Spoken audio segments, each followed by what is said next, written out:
সকল শ্রোতা বন্ধুকে দুরন্তের হইচইয়ের গল্প পাঠের আসরে স্বাগত। এই আসর মূলত ছোটদের জন্য হলেও ছোট বড় সবাইয়ের ভালো লাগার বিষয়টি বিবেচনা করা হয় গল্প নির্বাচনের ব্যাপারে। গল্পগুলোতে যেমন জানা অজানা প্রচুর তথ্য থাকে, তেমনই থাকে জীবনের মূল্যবোধের কথা। ছোটদের লেখক অরুণ রতনের লেখা দুটি বই, জাদুর চিন্তায় যদুনাথ ও ফ্যান্টাস্টিক 18-তে আমরা এমন ধরনের অনেক গল্পের সন্ধান পাই। লেখকের ফ্যান্টাস্টিক 18 বইটা শিশু কিশোর পাঠ্য হিসেবে ত্রিপুরা সরকারের সর্বশিক্ষা অভিযান বিভাগের অনুমোদন লাভ করেছে। ইতিমধ্যে এই চ্যানেলে বই দুটি থেকে বেশ কিছু সুন্দর সুন্দর গল্প পাঠ করেছি। আজও সেই রকমই একটা দারুণ গল্প জাদুর চিন্তায় যদুনাথ বই থেকে পাঠ করে শোনাবো। গল্পটির নাম অভিমানের অভিনয়। তাহলে এসো শুরু করি গল্প। রাহুলের একেবারেই মন ভালো নেই। তার মধ্যে নিজেকে প্রমাণ করার তীব্র ইচ্ছেটা যেন দিনকে দিন নাছোড়বান্দা হয়ে উঠছে। কীভাবে বাবার মন জয় করা যায়, কি করলে বাবা ইমপ্রেস হবে ইত্যাদি নানান পদ্ধতি প্রকরণের আবিষ্কার করতে রাহুলের মগজে একটা ল্যাবরেটরি দিনে প্রায় 3 শিফটে কাজ করে যাচ্ছে। আচ্ছা বাবা, Al Pacino, Robert De Niro, Leonardo Di ক্যাপ্রিওদের অ্যাক্টিং কি দুর্ধর্ষ লাগে বলো। ওদের মধ্যে কি ভীষণ ভার্সেলিটি। যে কোনো চরিত্রে এরা মার কাটারি অভিনয় করে দর্শকদের মাত করতে পারে। অভিনয় নয় তো, যেন এক একজন জীবন্ত সব চরিত্র। ছেলের কথা শুনে বাবা তার ঠোঁটে নির্গত প্রায় মুচকি হাসির ঢেউগুলোকে কোনো রকমে আটকে পরিবর্তে এক কপট গাম্ভীর্যে বলল, ও তুই তাহলে ওদের সিনেমা দেখেছিস? পড়াশুনো ছেড়ে কোথায় এসব দেখে বেড়াচ্ছিস? এই রে, বাবা বোধহয় কথাগুলো পছন্দ করছে না। প্রতিক্রিয়া ভালো নয় মনে হচ্ছে। আমার ওপরে ধমকের আমফান না আছড়ে পড়ে। রাহুলের নিজেকে একটু বেসামাল লাগছে। না, এত সংকোচে কি আছে? রাহুল ন্যানো সেকেন্ডে নিজেকে গুছিয়ে নিয়ে বলল, ওদের ছবি কেন দেখবো না? তোমরাও দেখো না আমার সঙ্গে। দেখবে কম্পিউটারে কত ভালো ভালো নামি সব সিনেমা ডাউনলোড করে রেখেছি, পৃথিবী বিখ্যাত নানান ছবি। তোমাকে আর মাকে কতদিন তো বলেছি একসাথে কম্পিউটারে সিনেমা দেখতে, তোমাদের যেন আর সময় হয় না। এবারে রাহুলের কণ্ঠে গাঢ় অভিমানের নির্যাস। তোমরা হয়তো ভাবো কম্পিউটারে আমি শুধু গেম খেলি আর এটা ওটা ঘাঁটাঘাঁটি করি। দেখবে কি দারুণ দারুণ সব ছবি। কেবল রঙিন ছবি নয়, সেকালে সাদা কালো কালোজয়ী অনেক সিনেমাও আমার একাধিকবার দেখা। সার্গেই আইজেনস্টাইনের ব্যাটলশিপ পোটেমকিন, ভিক্টোরিও ডি সিকারের বাইসাইকেল থিপ, সত্যজিৎ রায়ের পথের পাঁচালী 4-5 বার দেখে নিয়েছি। শশধরবাবু ভাবে, ছেলের দেখছি অনেক উন্নতি হয়েছে, 80-90 বছরের পুরনো ফিল্মগুলোও দেখে ফেলেছে। সিনেমা থিয়েটারে আর অভিনয়ে ওর খুবই আগ্রহ। টলিউড বলিউডের দিকপালদের ছেড়ে একেবারে হলিউডে গেছে। ছেলের হলোটা কি?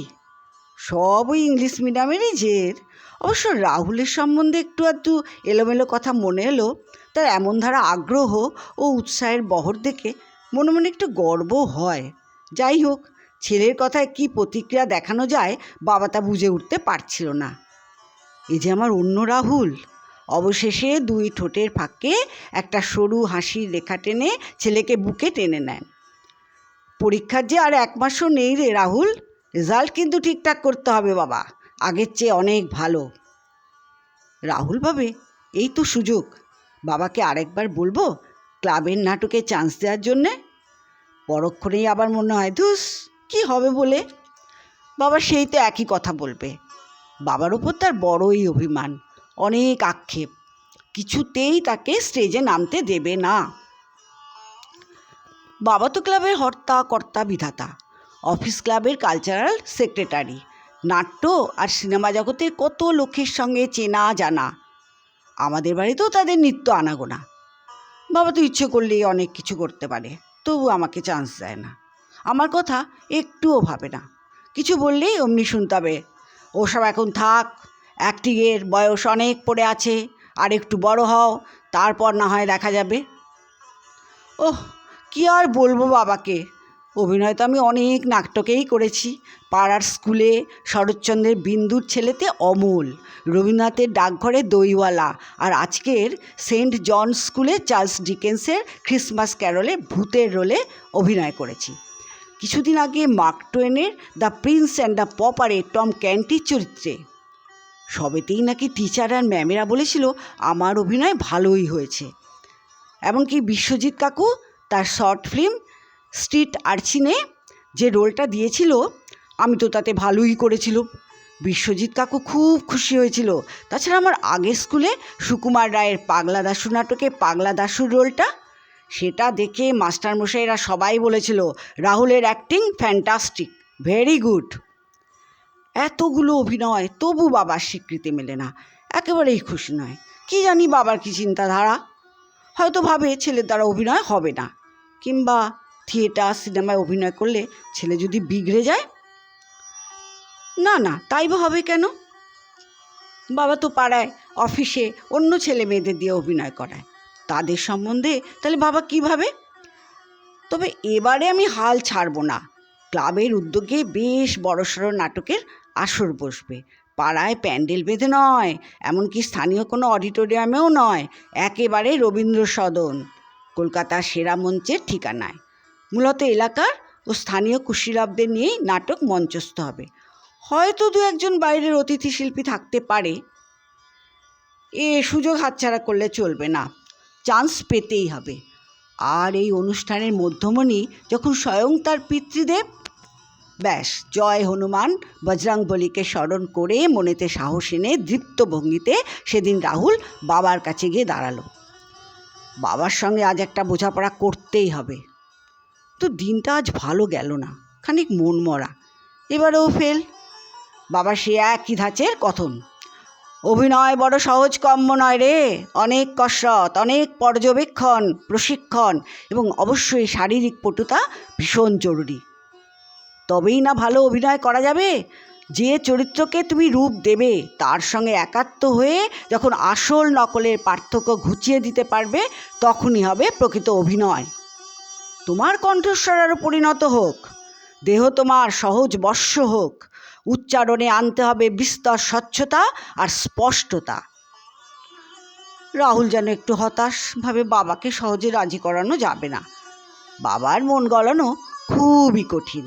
পাড়ার নাটকে কত এলেবেলেরা অভিনয় করে, কিন্তু তাকে যে বাবা কেন সুযোগ দেয় না সেটা রাহুলের কাছে পরিষ্কার নয়। কিন্তু তা বলে তো আর হাল ছাড়লে চলবে না। রাহুলের মনে এখন তুফানি বাতাসে পাড় ভাঙা ঢেউয়ের তোলপাড়। অত সহজে সে হার মানবে না। সমস্ত মান অভিমান ঝেড়ে ফেলে ইস্পাত কঠিন দৃঢ়তা নিয়ে রাহুল পরবর্তী পদক্ষেপ ভেবে নিল। বাবাকে সে বাধ্য করবে রবীন্দ্র সদনের মঞ্চে ছোটদের নাটকে একটা বড় রোল দিতে, এবং সেটা সম্ভব হবে আমার অভিনয় দক্ষতার জোরে। দরকার হলে চরম ঝুঁকি আর সংঘর্ষের মুখোমুখি হতেও আমি রাজি। ওদিকে দু একদিন যাবৎ শশধরবাবুর মধ্যে একটা পরিবর্তন লক্ষ্য করা যাচ্ছে। কোনো ব্যাপারে যেন বেশ চিন্তিত। অফিস শেষে কালীঘাট স্টেশনে মেট্রোতে উঠে শটান গীতাঞ্জলিতে নেমেই বাড়ি, আর বাড়ি থেকে ক্লাব। এই হলো তার হালফিলে নিত্যকর্মের নির্ঘণ্ট। বাবার এই সাম্প্রতিক রুটিনটা রাহুলের নজর এড়ায় না।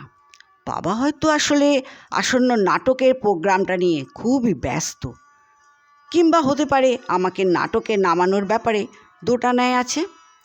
কে জানে, বাবার দায়িত্বটাও যে অনেক, কেননা এবারের অনুষ্ঠানটা যে বেশ বড় মাপের। সেদিন অফিস ফেরত শশধরবাবু অচিন্তনীয় অদ্ভুত এক ঘটনার সম্মুখীন হলেন।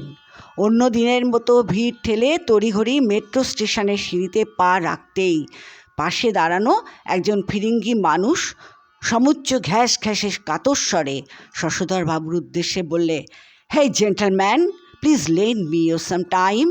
I am Robert Nicholas." মানুষটার মাথায় বড় সড়ো কালো হ্যাট, পরনে ময়লা কামিজের ওপর ততোধিক ময়লা ছাইরঙা কোট, শতচ্ছিন্ন কালো পাতলুন, পায়ে মোজা ছাড়া নোংরা বুট, চোখে চওড়া কালো ফ্রেমে পুরু কাঁচের তেলচিটে চশমা, গৌরবর্ণ মুখে কুঞ্চন ও ভাঁজের দাপাদাপি, হ্যাটের নিচে ঝুলছে লম্বা লালচে ঝুলপি, হাতে বিদীর্ণ দুটি দস্তানা। হতচকিত শশধরবাবু লোকটির করুণ আহ্বানে ঘুরে দাঁড়াতেই তার হাতটি খপ করে চেপে ধরল সেই ফিরিঙ্গি সাহেব। ঘটনার আকস্মিকতায় ও চমকে শশধরবাবু বিভ্রান্ত। এরই মধ্যে মেট্রোর চলমান কিছু যাত্রীও ওদের ঘিরে দাঁড়িয়ে পড়েছে। তাদের হাবভাবে রং তামাশা উপভোগের কৌতূহল সব মিলিয়ে এক বিদঘুটে তাজ্জব পরিস্থিতি। প্রাথমিক অস্বস্তি কাটিয়ে এক ঝটকায় শশধরবাবু হাতটা ছাড়িয়ে নিলেন। বিরক্তি আর রাগ নিয়ে বললেন, what happened, what is this? অপরদিকে কাতর অনুনয় ভেসে এলো, gentleman, please don't go away, listen to me, I was forced to leave my house, my relatives have driven me out of home, I have not a single penny to purchase anything. Please help me. I am hungry. I am sick. Please help me. লোকটির অদ্ভুত কর্কশ অথচ পরিষ্কার বাচনভঙ্গি করুণ আকুতিতে সিক্ত। হতদরিদ্র মানুষটির চোখে অসহায় চাহনি। এই দৃশ্যে দরদি আবেগবেদু না হয়ে কেই বা থাকতে পারে? দয়া পরবশ শশধরবাবু পকেট থেকে দ্রুত 50 টাকার একটা নোট বের করে তার হাতে গুজে বললেন, টেক ইট। আর না দাঁড়িয়ে ট্রেন ধরার উদ্দেশ্যে তড়িতে হাঁটা দিলেন, যেন হাঁপ ছেড়ে বাঁচলেন। কিন্তু তার জানা ছিল না আরও কত অপ্রাকৃত বিস্ময় তার জন্য অপেক্ষা করে আছে। অকস্মাৎ বাবা বাবা আর কাকু কাকু জনাকীর্ণ স্টেশন চত্বরের হইচইকে ছাপিয়ে শোরগোল ফেলে দিল। মানুষজনের দৃষ্টি ঘুরে গেল সেই দিকে। শশধরবাবুর বুকটা ছ্যাদ করে উঠল। ওই চিৎকার ধ্বনি যেন তার অতি পরিচিত। চকিতে মুখ ফিরিয়ে পেছনে তাকান, উৎসুক চোখ কাউকে যেন খুঁজে বেড়ায়। 3 দিকে 3 নবযুবা, আর মধ্যিখানে সেই ফিরিঙ্গি তারই দিকে ভিড় ঠেলে ছুটে আসছে। বিস্ফারিত শশধরবাবুর আঁখি যুগল, এ কী কাণ্ড, কী ফ্যাসাদ আবার ঘটতে চলেছে, সর্বনাশ!